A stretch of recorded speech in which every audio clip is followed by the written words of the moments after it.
My hairstylist of 6 years refused to help me and then fired me like I was the problem. She sat there in silence.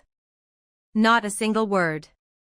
She watched her client of 6 years sitting right in front of her, visibly hurt, visibly disappointed, and she said absolutely nothing. And then a week later she had the nerve to send that text. This is one of those stories where the more you hear, the more your jaw drops. So let's go back to the beginning, because the full picture here is even worse than you might think. Our narrator had been seeing the same hairstylist for 6 years. 6 full years of loyalty, appointments, conversation, tips, and yes, even holiday cash gifts for this woman's kids. Think about what 6 years actually means in the context of a stylist relationship. That is not a vendor you found on an app. That is someone you have trusted with your appearance, your self-confidence, and your time across dozens of appointments, through different seasons of your life, through good hair days and bad ones and everything in between. They were not just client and stylist at that point. They had a relationship. They had inside jokes probably.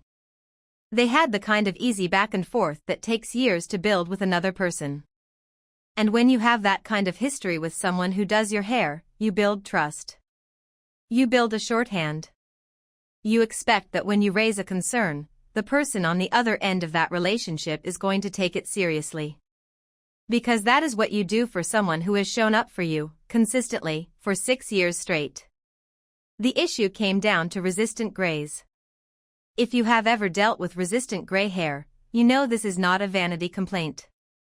Resistant grays have a tightly closed cuticle that literally repels color, which means standard formulas do not grab the way they do on pigmented hair.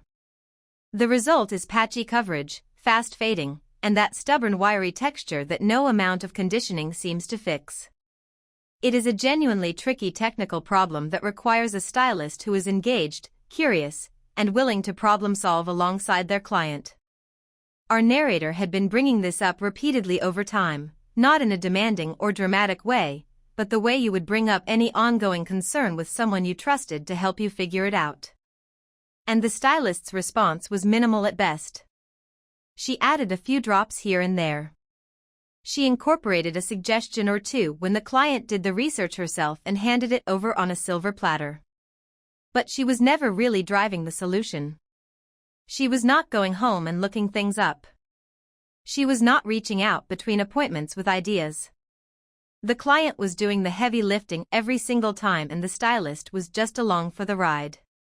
Then the requests started getting more specific and that is where things really began to unravel. The narrator asked the stylist to look into a demi-color, which is a type of hair color that sits between permanent and temporary and can be a great option for blending resistant grays between appointments. It deposits color without lifting, which means less damage and a softer grow outline. A totally reasonable ask. A totally professional request. The kind of thing a skilled colorist would be genuinely interested in exploring, the kind of problem that might even be interesting to someone who cares about their craft. The stylist said she would look into it. She said that out loud, made that small verbal commitment, and then went home and apparently gave it zero thought. And then she simply did not follow through. Weeks passed. The narrator sat with her grays and waited for a word, a text, even just a quick message saying, "Hey, I looked into it, here's what I found." Nothing. No follow-up. No mention at the next appointment. Just the particular quiet of someone who said they would do something and forgot about it the moment you walked out the door. So the narrator came back with another idea, asking if they could try a different color line entirely to see if a new formula might work better on the grays. Now here is where it starts to get a little ridiculous. The stylist hesitated. Why? Because getting the new color would require her to drive approximately 1 mile. 1 mile. Meanwhile, her client was driving 45 miles each way for every single appointment. She was spending close to an hour and a half in the car every time she came in, just to sit in that chair and trust this woman with her hair.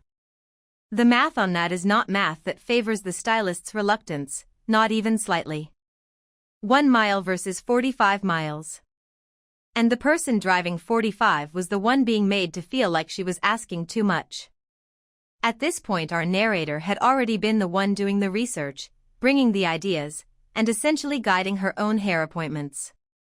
The dynamic had quietly flipped without anyone acknowledging it out loud. Instead of the stylist being the expert leading the process, the client had become the one steering, researching, problem-solving, and arriving with homework while the stylist followed along when it was convenient. So the narrator went ahead and did it again. She found a specific demi-product herself, sent it to the stylist with a message, and asked for help narrowing down the right shade for her particular hair situation. Just that one professional input. Help me pick the right shade. A stylist. Her job is literally knowing how to do that. It is the most basic use of her expertise. The stylist did not respond. Now pause on that for a second. Really sit with it. A client who has been coming to you for 6 years, driving 90 miles round trip every single appointment, tipping consistently, handing you envelopes for your children at the holidays, sending you research she found on her own time, asking for your professional guidance on a question that falls squarely within your area of expertise, reaches out with a simple direct question and receives complete silence. No reply that day. No reply the next day. No reply at all. That is not a busy schedule. That is not a phone left on silent. That is not a message that slipped through the cracks. That is a choice to not show up for someone who has been showing up for you for 6 years. At the next appointment, the situation came to a head. The narrator walked in carrying all of that unresolved frustration and all of that unanswered effort, and she brought up the demi-shade question in person, hoping that a face-to-face conversation would finally get somewhere. Maybe she held on to a little bit of hope that the stylist would have an answer ready, or at least acknowledge the message she never replied to. Instead, the stylist basically told her to figure it out on her own or go ask the employees at the beauty supply store. The beauty supply store. Let that land for a moment. Her professional suggestion to a client of 6 years, who had just driven 45 miles to sit in her chair, was to go ask a retail employee at a chain beauty supply shop. Like she had not just paid a professional who had spent years handling her hair and collecting her tips and her holiday gifts. The stylist was not even trying to pretend she was engaged at this point. She had checked out completely, and she was not even bothering to hide it anymore. No, no, no. I am sorry. You have been doing this woman's hair for 6 years and your suggestion is to ask the lady at Sally Beauty? That is the response? The rest of that appointment was apparently painfully silent. Not the comfortable quiet that settles between two people who know each other well and do not need to fill every moment with words. This was the other kind of silence. The cold, heavy, loaded kind that sits in a room after something has gone wrong and no one wants to be the one to address it. The stylist did not speak. She did not try to smooth things over. She did not offer any kind of path forward or any hint that she understood why her client might be feeling the way she was feeling. She just worked in complete quiet, her hands going through the motions, while her client sat in that chair visibly upset, watching the interaction play out in the mirror in front of her. And the narrator kept it together. She did not yell, she did not cause a scene, she did not let the tears that were probably sitting right behind her eyes spill over in front of this woman. She told the stylist clearly and calmly that she was disappointed and that she felt uncomfortable. That is a fair, measured, emotionally mature response to a frustrating situation. It takes courage to say that out loud to someone you have trusted for years, in a moment when it would be so much easier to just stay quiet and leave. And what did the stylist say back? She said okay. Just okay. Not I hear you. Not I am sorry you feel that way. Not let us talk about this. Just okay. And moved on. No repair. No clarification. No acknowledgement of what had just been communicated. Nothing. The narrator paid for the service.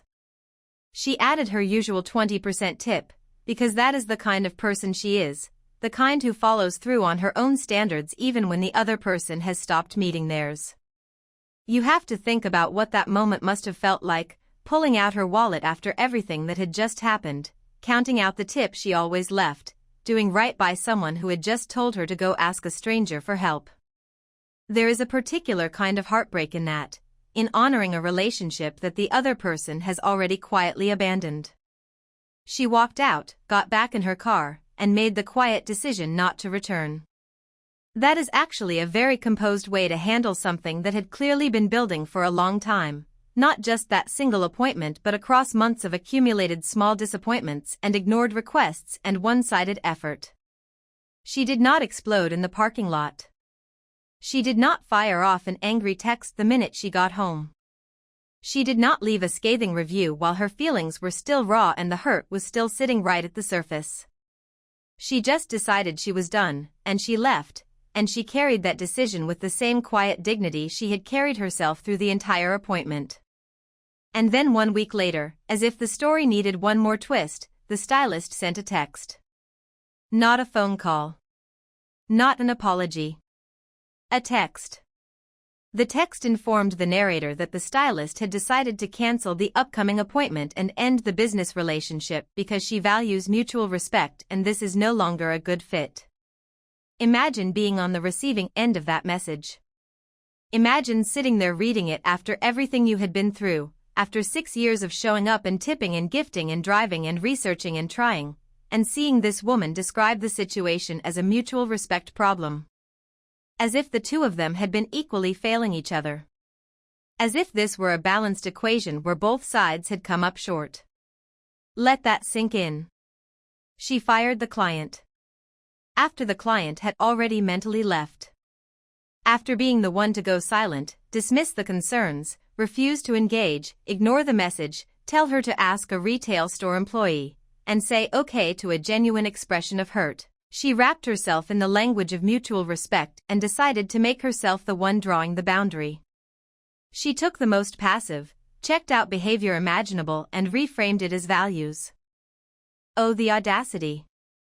The sheer, polished, professional-sounding audacity of that text.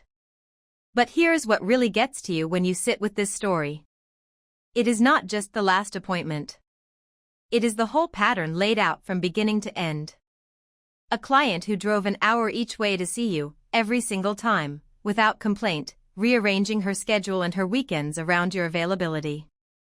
A client who did her own research over and over again and brought you the solutions on a plate because she wanted to make it easy for you, because she believed in the relationship enough to put in extra effort to keep it working. A client who gave your kids holiday cash because she thought of you as more than a service provider, because she cared about you as a person and wanted you to know it. A client who stuck with you through your personal ups and downs, whatever those were, because that is what you do for someone you have built something real with over years. That is not just a customer. That is someone who genuinely valued you and showed up for you in ways that went well beyond a hair appointment, in ways that most clients never do. And the stylist's response to all of that was to not drive less than a mile for a color line, not bother researching the demi option she promised to look into, go silent in the appointment, say okay to her client's pain, and then send a text about mutual respect. Let us be very clear about what actually happened here. The narrator was not disrespectful. She was persistent, she was direct, and she was disappointed.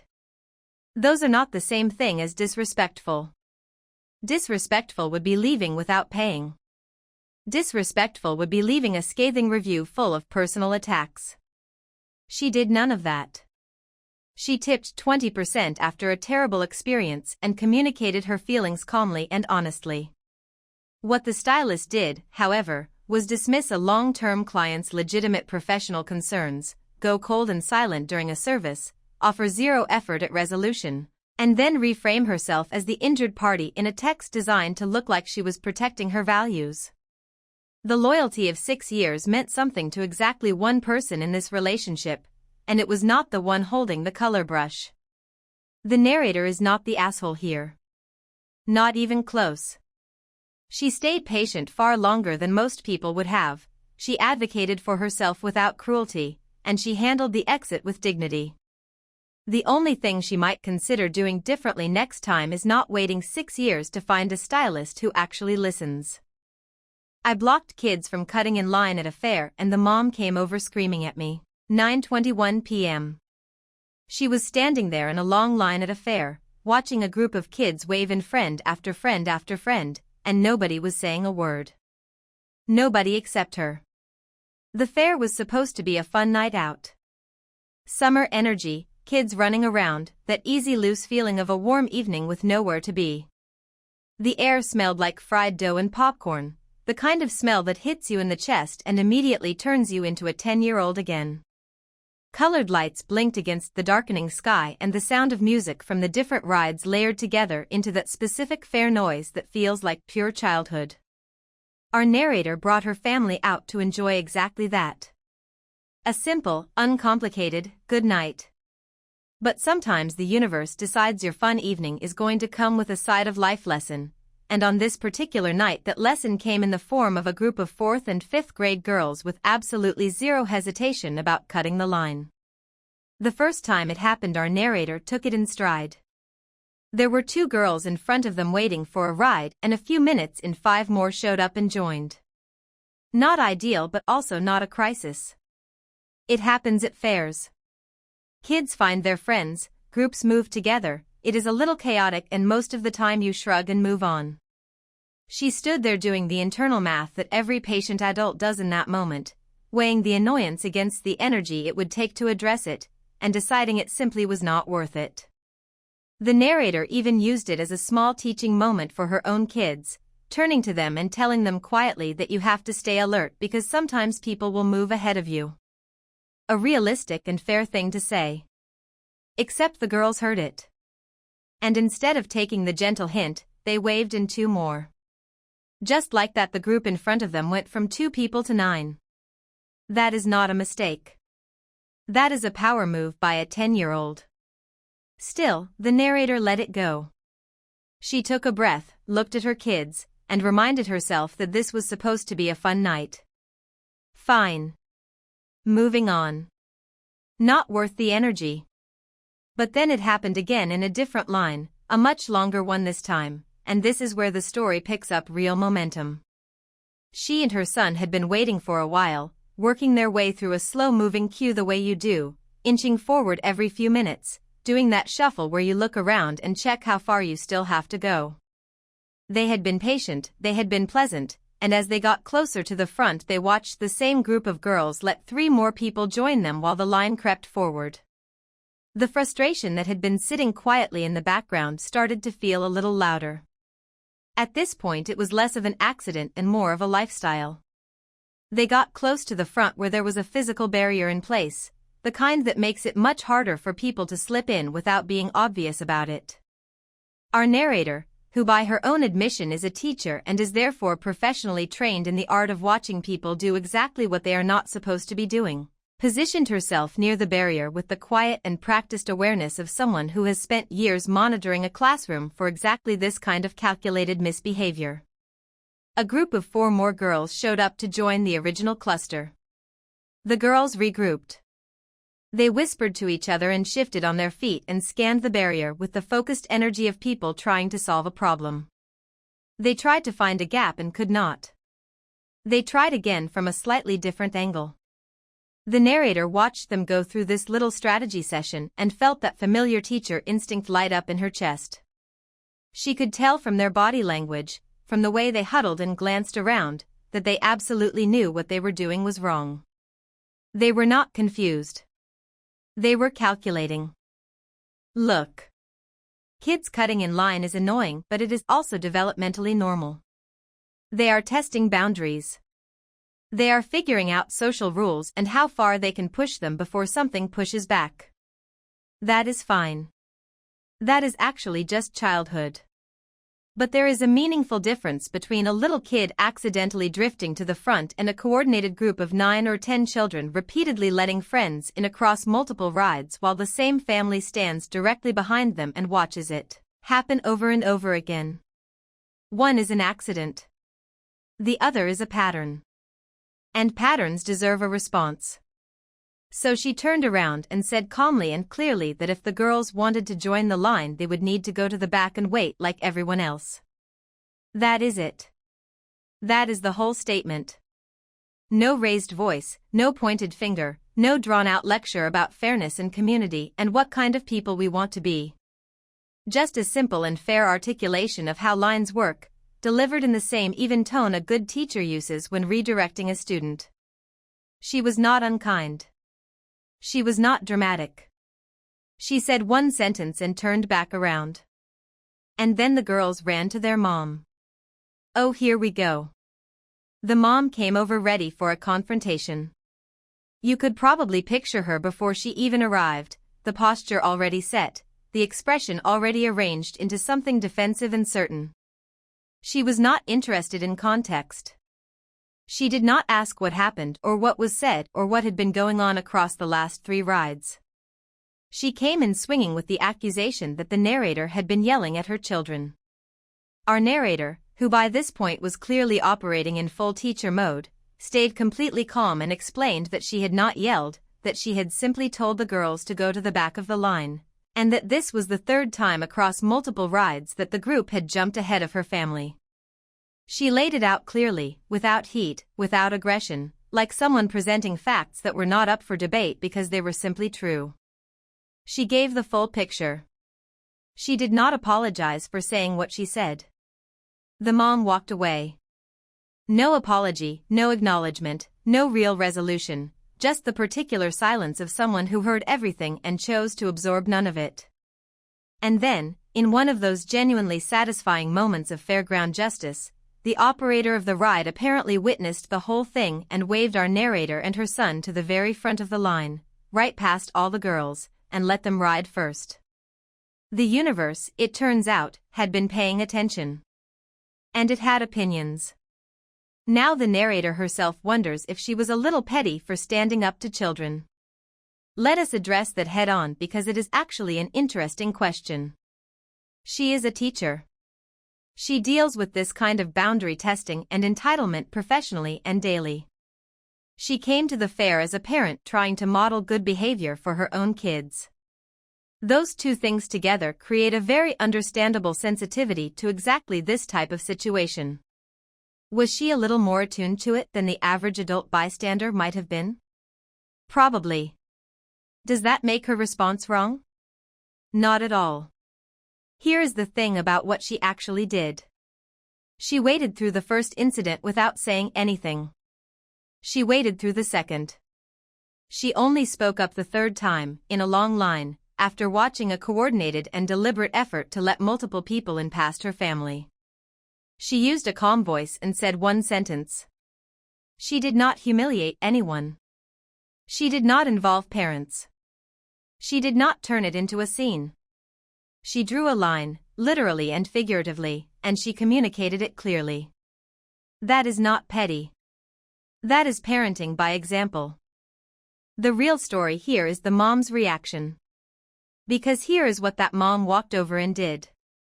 She accused someone of yelling without asking a single question about what actually happened. She defended behavior that was, by any measure, unfair to the people standing behind her kids. She modeled for her children that when someone enforces a reasonable boundary, the right response is to go find an adult who will make it someone else's problem. That is a much bigger issue than a line at a fair. Our narrator is not the asshole.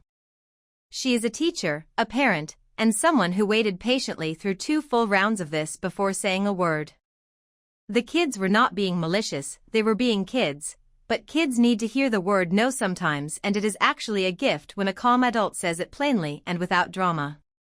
What that mom should have done, the moment her daughter came running over, was walk to the back of the line with her kids and use it as a teaching moment about fairness. Instead, she chose the hill she wanted to die on and marched straight up it. Meanwhile, our narrator got to ride the ride first. Honestly, that ending is more than she could have asked for. So which one of these hit harder for you, the hairstylist who fired her most loyal client for having feelings, or the fair mom who turned a line dispute into her personal battle? Drop it in the comments, and if you want more stories like these, a like and a subscribe would mean the world.